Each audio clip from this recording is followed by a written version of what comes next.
series.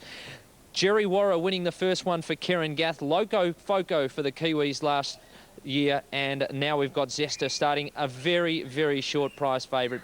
Sit back and enjoy this mighty filling in action. Let's take you up to Dan. Ready for action now. The green light's up. They're racing. The favourite left the gate well. Now Bunty's Nipper galloped. Bunty's Nipper came out galloping from gate number 2, and the favourite began well, Zesta. Also with speed was McCarty Peck, which went over to the pegs, but now Zesta is about to go past it. Another galloper is Delightful Diamond, dropped out to a clear last. So Zesta goes to the lead, takes up the running from McCarty Peck, who had good gate speed and settled second. About 10 metres away third was Invasion's Pride. Now out 3 wide was Trapper's Spirit, trying to improve its position around Quick Kick and the Passenger on the pegs. Next came Gun of a Sun. On its outside, Aussie Trump, 5 metres away then to Bodine, who found the pegs, and around it was Born Idle. About 15 metres away, Bunty's Nipper, and tailed off last is Delightful Diamond. As they go down the back straight, the lead time in 36.8. And Zesta the leader, but McCarty Peck keeping up with it. It's only 5 metres away. And then 15 metres away, third, Invasion's Pride. The Passenger fourth. Now Trapper's Spirit can't get in, 3 wide. Next is Gun of a Sun, and then came Quick Kick, about 5 metres to Aussie Trump. Next is Born Idle. Then trotting roughly Bodine, 6 metres to Bunty's Nipper as Bodine went into a pace, and a long gap then last of all was Delightful Diamond. The first quarter in 30.9, and Zesta, she can certainly run along, and she's proving that again tonight. McCarty Peck has stayed right with her though. It's only 5 metres behind it, and then 12 metres away running third is Invasion's Pride. Fourth is the Passenger, but it's had to sit without cover. On its inside was Gun of a Sun, and then Quick Kick. Next is Aussie Trump. Then came Born Idle as they swing out of the straight from Trapper's Spirit. 8 metres away back. Second last as they go out of the straight was third last Bunty's Nipper, dropping out Bodine and tailed off Delightful Diamond.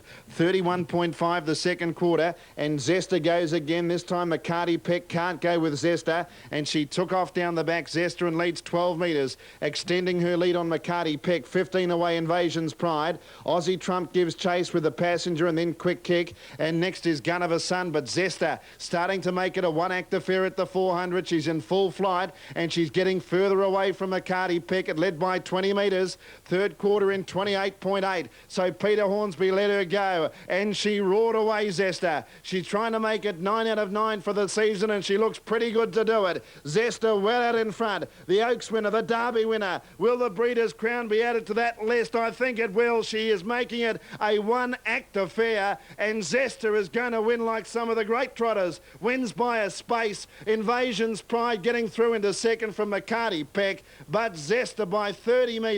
Invasion's Pride second. McCarty Peck did a good job for third, and then came Gun of a Sun. Next time would have been Quick Kick, and then came Trapper's Spirit from the Passenger, Aussie Trump. Next time Born Idle, and then Bunty's Nipper, and at the end of the field Bodine and Delightful Diamond. The final quarter in 30.1.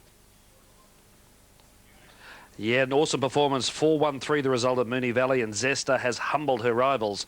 Well, the big one's coming up at Albion Park. The Garrard Sunshine Spread. Number 8 Manifold Bay is the favourite on track. 10 at it again, a firm second elect. Third line of betting, 1 Rusty Mahoney and 3 Double Identity. The mile, Manifold Bay, $3. At it again, $3.80. Double Identity now to $6. And General Jujon at $8.30. Totes are through Moonee Valley. That first 4 Wentworth Park for $4,583, returned $509 and 70 cents, and there are the interims after the third at Moonee Valley. Awaiting the all clear on the third at Wentworth Park on 4, 5 and 8. Quinella 14.10, Exacta 28.30, and the trifecta $172.20. Now race number 3 at the Meadows is a 5th grade over 525. The last 20 or 30 yards he didn't run on, but yeah, maybe he's coming back to his best. Okay, so the preference there would be for West End Prince, you'd say? Yeah, I think West End Prince is probably out. Does no harm whatsoever to the prestige of the Sunshine Sprint. This is a tip-top field of open-class paces. Moving forward now, Indigo Classic, confirming, was the offender. Drawn the inside of the second row. A race with immense interest in where they're going to fall in the run, where they're going to position up. Manifold Bay drawn right out there in barrier 8. As we were just saying, it's no easy task. Any conditions here over the mile. The 8 alley is a tough call. But punters have stuck by him. $2.80. He's the on-track favourite at a slightly longer quote. And we're set to run. Fingers crossed we move away this time. Indigo Classics pacing in the desired manner. Stand by. Ready. Racing. Manifold Bay certainly eased at the start, and Baron Boy went back. Double Identity, barrier 3, brilliantly away, straight to the early lead. So no real speed battle early. He got there comfortably. Harry Martin takes Double Identity to the front from General Jujon, and Rusty Mahoney third. Western Light fourth away, and he lands the early 1-1 trail. Indigo Classic is over on the inside. At it again, position sixth in the moving line. Caught 3 wide Amir, then Black Duke, Baron Boy, Trois Frères. Manifold Bay is last of all, and that first quarter was 28.8, which isn't overly fast for this grade. Double Identity, he's cruising out in front as they reach the bell, leading from Rusty Mahoney with a great sit behind him. General Jujon third the outside. Indigo Classic is fourth on the pegs. Fifth, 1-1 Western Light. Baron Boy sixth over on the inside, and they're followed by At It Again. He's in the second half of the field. Amir is trapped 3 wide. Trois Frères tracking him forward, then Black Duke. They're halfway home. Manifold Bay will have to turn in a Herculean performance from there. He's 12 lengths off the lead and joining the 3 wide line. Can he do it? Double Identity went through the next quarter in 31.4, the half in 60.2, and Martin will go down the back straight speedily. 2 in front of Rusty Mahoney. General Jujon third. Amir went to fourth, 3 wide around Western Light and Indigo Classic. Then Trois Frères followed by At It Again. He's now boxed in, followed by Baron Boy. Manifold Bay is still 8 lengths off the lead, and Black Duke is last of all. 400 metres left to go. The one to beat is the one in front. Double Identity travel down the back in 28.8. He's low flying by 2 on Rusty Mahoney, who will have the last shot at him. Then General Jujon, Indigo Classic, Western Light, and Manifold Bay far too far back, heading around the home bend. It's Double Identity in front. Rusty Mahoney comes to the outside. Martin drew the whip on Double Identity. Rusty Mahoney can't reach him. Then Indigo Classic and Western Light. Double Identity first out, first home, never going to lose. Double Identity beat Rusty Mahoney, Indigo Classic and Western Light. Then Baron Boy At It Again and Manifold Bay too far back. Then General Jujon, Black Duke, followed by Trois Frères, and Amir is last of all. Double Identity leading from Go to Woe, 5:20, 180. Rusty Mahoney's second, and Indigo Classic in third position. Now they're heading to the boxes for the next at the Meadows. This will be the running of race 3. We'll have that update shortly. Up, the key is how she settles throughout the run, but she does have the draw to add the 3-year-old Breeder's Crown to her 2-year-old crown of last season. Now it looks like the red light's up here. Looks like for some reason we've got a false start, so we might whip you back to the studio and we'll come back shortly. Well, Chris Barsby is actually going to stand by for me there now, so we'll take you to Chris instead of the studio, and we'll come back here shortly for take 2 of the Breeder's Crown final. Thanks, Sean. Be back in Moonee Valley in just a moment. Here at Albion Park for the last best back runner is number 1, Polly's Cracker. 2 starts so far for the McCarthy stable. For Sarah, and look, she looks okay there at the moment, but she, you know, that's not the best thing for her, Sassy Sarah. Let's just see what happens as a result of that. Cannington, they're not far away from race 1. We're a couple of minutes away there from the first at Cannington. We might have a little bit of a clash, but they are coming out onto the track here for the first across at Cannington. And Assassin second. Smoggle Flyer is flying home. Close up flashing Gal rear. And with some speed, Sassy Sarah is showing out as well. Risque Reader got past Catasopos. Wider out Montana, Anna lengthening, and Sassy Sarah's booting up in the middle though. Sassy Sarah looking for the lead, turning out of the straight the first time, and is about to take control. Risque Reader showed plenty of speed, but Sassy Sarah rolls clear now and takes up the running. Montana Anna was third. Especially made Lombo's having to work out 3 wide, and Catasopos on the pegs, and then came R&B. Next on the inside is Pocket Estate. Around it Indigenous, 6 metres to Pin Up Girl, another 5 metres to Never Been Lombo, and then Mindful, and back to last is Lombo Bella Petite. The lead time in 33.5. That's very quick, and it's Sassy Sarah out 6 or 7 metres to Risque Reader.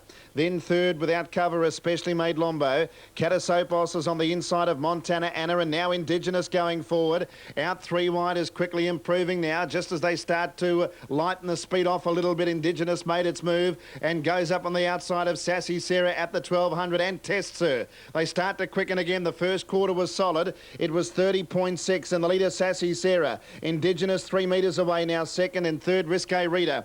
8 metres to Especially Made Lombo. On its inside, Catasopos and then Montana Anna. Next on the inside was Pocket Estate and then R&B. Over on the pegs, Lombo, Bella Petite from Pin Up Girl. Never Been Lombo, and last is Mindful. Sassy Sarah gets clear. Might be fired up a little bit now, and at the 800 led 6 metres to the stablemates. Risque Rita on the inside of Indigenous. 6 metres away fourth is Catasopos and then Especially Made Lombo tapped up. Next the pegs, Pocket Estate. 29.1 was the second quarter, and they have run this at a very fast clip. Sassy Sarah down the back, 5 metres to Indigenous. Third Risque Rita, then Catasopos, Pocket Estate, Montana Anna, Especially Made Lombo under pressure, and then Lombo, Bella Petite, but it's Sassy Sarah clearing away now. 400 left to travel. She's out by 10 metres to Indigenous. Risque Rita gone. Catasopos battles on, and then Montana Anna. Sassy Sarah's a big leader turning for home. 28.8 the third quarter. Sassy Sarah 12 metres in front.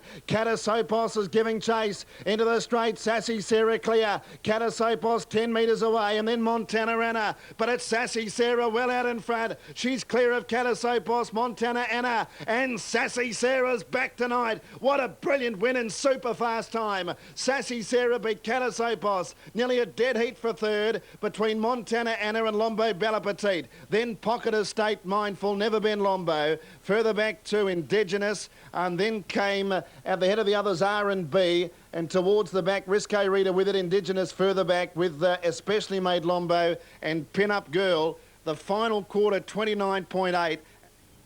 Mario Azzopardi's fillies. Sassy Sarah taking up the fifth at Moonee Valley, the Breeders' Crown for the 3-year-old fillies. Now the gates rolling for the next at Albion Park. Here's Chris Barsby. Favourite up the good guy here. Dan standing by. Let's go and see his call here for the Breeders' Crown Colts and Geldings final. Witten began quickly. It's looking at leading here. Witten from gate number 4. It's got superior speed and gets over to the pegs in front of Sting Like a Bee, is now going to head it off, so Witten's going to take the trail. Sting Like a Bee leads. Favourites first and second by the first bend. Montefiore third on the outside of the good guy, and then wider out was Kiss Me Johnny, now starting to spear forward, will soon be without cover.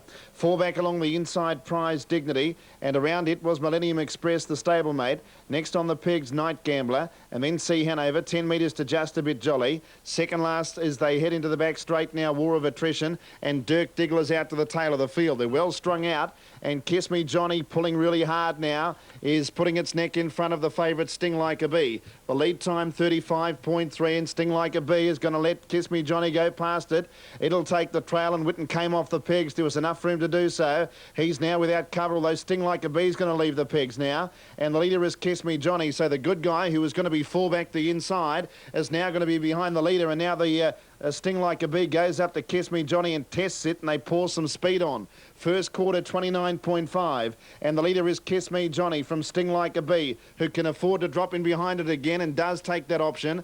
Third is the good guy. Fourth, Witten, now without cover with a lap to travel. And then Montefiore. Next on the inside, Prize Dignity from Millennium Express and Night Gambler, now 5 back the inside. Then Sea Hanover, Just a Bit Jolly, War of Attrition, and Dirk Diggler as they swing out of the straight.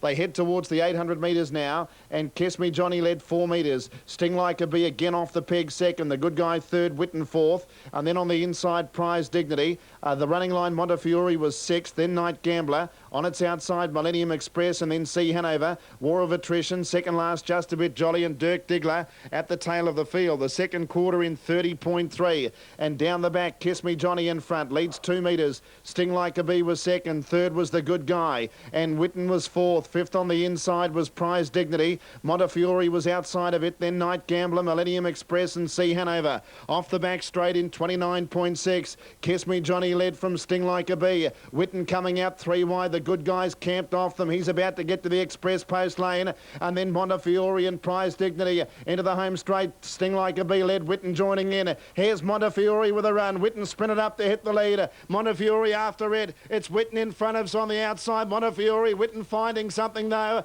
and he'll win it. Witten first. Witten's won it and beaten Montefiore, and third may have been Prize Dignity. Just in front of Sting Like a Bee and The Good Guy. Then Kiss Me Johnny, Night Gambler, War of Attrition. And then came Millennium Express, Sea Hanover, Just a Bit Jolly. And at the tail of the field, Dirk Diggler, the final quarter in 30 seconds. Witten for driver David Miles taking out the 7th at Moonee Valley. They are about to move up into line for the next at the Meadows. This being the running of race 8 will be followed by Cannington. Here's Ron Hawkswell. Yes, thank you, Nadia. Race number 8 coming up here, free for all. Field of 6 to run. And the presentation ceremony is taking place at Moonee Valley. There's our own Sean Kelly. And we're bound to hear some great stories come out of this tomorrow night on In the Gig. Cannington is our next venue for coverage. But